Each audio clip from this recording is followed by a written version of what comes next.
Hello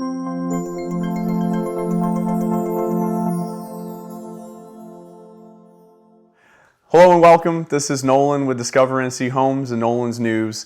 And today I wanted to talk about heat and your attic. We had a very hot month in July. I don't know record-breaking or not, but it felt like 3-4 weeks where nearly every day with the heat index would reach 100 or over.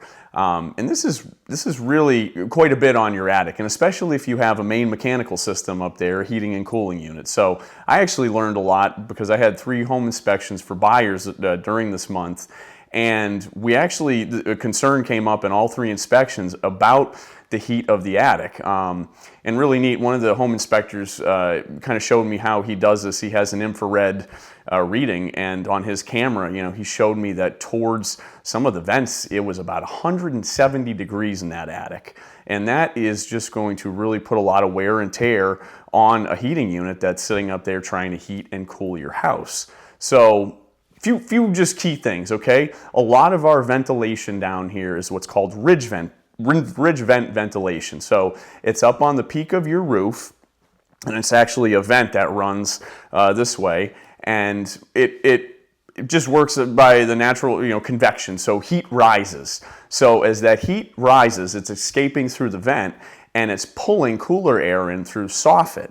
Okay, and in these cases, these 3 homes were all ridge vent for the attic to keep it cooler, but there was not nearly enough ridge vent, or the ridge vent was damaged, or there was not enough soffit.